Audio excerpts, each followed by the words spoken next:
What's good, YouTubers and YouTubettes? This is JB Sports, back again with another one. Terrence Bud Crawford, who I have number one on my pound for pound list, has put a kibosh on the Errol Spence fight. He was in Fort Worth, Texas this past Saturday to support his stablemate Maurice Hooker, who got stopped in the 7th round by rising young prospect and top gun, number 2 in the WBO, Errol Ortiz Jr. Doing a couple of interviews at the fight, he said, look, when asked about a matchup with him and Errol Spence Jr., he said, never gonna happen. It's past history. I'm beyond that fight. It's done. It's finito. It ain't gonna happen. And Terrence Bud Crawford, being a proud person that he is, I believe he meant every word that he said this past Saturday. And if you've been paying attention, this ain't the first time he said this fight ain't gonna happen. He said this several weeks back when talking about a potential Errol Spence Jr. And he has stuck to the script and said and repeated what he said a couple of weeks before, that he's not fighting Errol Spence Jr. And I blame this on both fighters for this fight not happening. You know, these two guys are the two best fighters in the world. The two top fighters in the welterweight division. You want to throw Manny Pacquiao in there?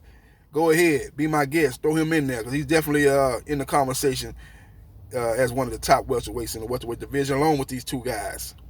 But for these two guys to not fight, to go along the same pattern of a Sugar Ray Leonard versus Aaron Pryor fight that did not get made. Lennox Lewis versus Riddick Bowe was another fight that did not get made. And one of my personal fights that I really was disappointed that didn't happen, they haven't really got a lot of publicity of fights that didn't get made, but this is a fight that should have happened too, because these guys are one of the best fighters in the welterweight division, also along with Errol Spence Jr. and Terrence Bud Crawford as the best welterweights of today. That being Felix Tito Trinidad versus Sugar Shane Mosley.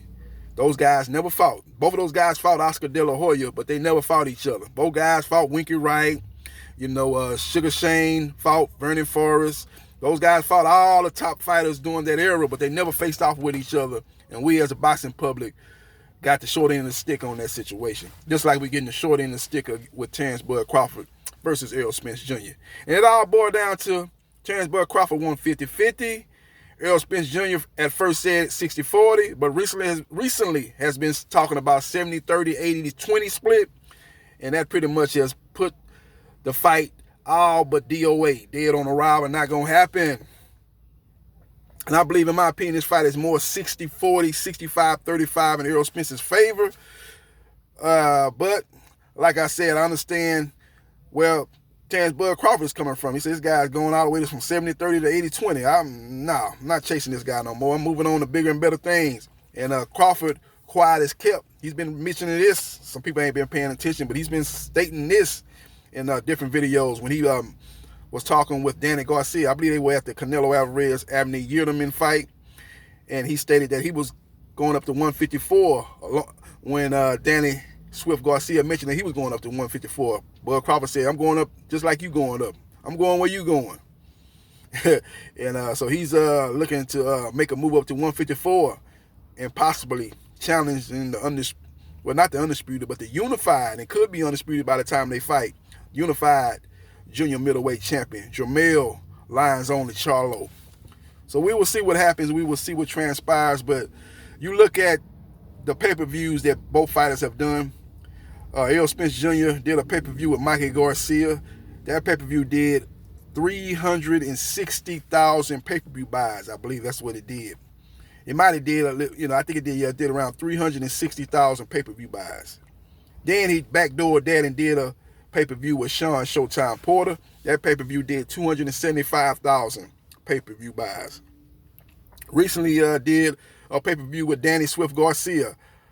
Two of these three fights took place at AT&T Stadium, Dallas, Texas. The middle fight with Sean Showtime Porter was in Staples Center, Los Angeles, California. And the Danny Swift Garcia pay-per-view fight with Errol Spence Jr. did 250,000 pay-per-view buys. And that was in the midst of a pandemic.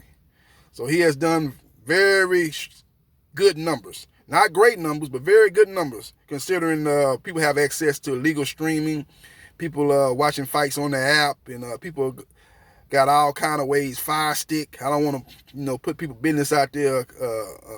Just kind of let you know the secrets of how people are getting to watch these fights. But Fire Stick and illegal streaming, people are able to pick up fights without paying, and that has hurt the pay-per-view buyers, along with guys not fighting each other. That being Errol Spence Jr. and Terrence Bud Crawford. But I think that should be the pay-per-view split based on what both guys are doing on pay-per-view.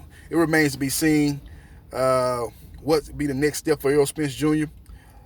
Terrence Bud Crawford has a date lined up for May 29th. He's told Sean Showtime Porter to activate your mandatory. Quit calling me and texting me on the internet talking about let's make it happen and you looking for Bob Arum to pay you this amount of money. Now just activate the mandatory and you get what a mandatory is going to get. And once he activates the mandatory, you get that split. I don't know if it's 75-25 or 70-30 or 65-35. I don't know what the split is with the WBO, but he would get the mandatory split. If they can't come to agreement, you go to a purse bid. Then you let the Zone maybe bid on it, PBC bid on it, maybe Golden Boy Promotions bid on it, maybe Triller that bidded on Teofimo Lopez versus George Kambosos and won that purse bid. You let Triller bid on it. This is Triller night. Yeah, maybe let them bid on it. Then that could up the money that Sean Porter would make in a fight with Terrence Bud Crawford. So we will see what happens, and we would damn sure see what transpires. But that's just my 2 cents on it, man. We just losing a lot of great fights, man. We didn't even get the Charlo Hurd fight. Jermell Charlo, Jared Swift Hurd fight. That would have been a unification fight in 154 pounds. We missed out on that. We missed out on the Lomachenko versus Gervonta Tank Davis fight. That could have been a big fight for titles on the line at 135 pounds, the lightweight division. We missed out on a lot of top fights. You remember the old Gamboa fight that he missed out on with Lopez? That fight never happened. You remember the great promoter Bob Arum, a.k.a. the Ball Father, was saying that fight needed to marinate, and they marinated that fight on and burnt the meal, and it got thrown into the garbage, and the fight never happened. So that's what happened when you marinate these good fights. Now you're looking at a potential young guns that's coming up in the ranks of the 147 pounds now. Jerome Boots Ennis and Virgil Ortiz. Will that fight ever happen? Or will they both be businessmen and saying, man, Virgil said, well, I'm the A side. I need to get 70-30 or something like that. And then Boots Ennis will be like, nah, man, I'm not finna give you 70-30. Let's go 50-50 or 60-40 in your favor. They be arguing over the split of the purse. Hopefully they don't go down that same route that Terrence Bud Crawford and Errol Spence went down, that same route. They went into a dead end. And now that fight is DOA, as I said earlier, dead on arrival. It's not happening. It's not going down. Let me know your thoughts about Errol Spence Jr., Terrence Bud Crawford being dead in the water. It's over. These two great competitors will never fight each other, according to Terrence Bud Crawford, and I believe him, because I believe he's a proud person, and I believe he means what he says. He's going to move on to bigger and better things in his mind.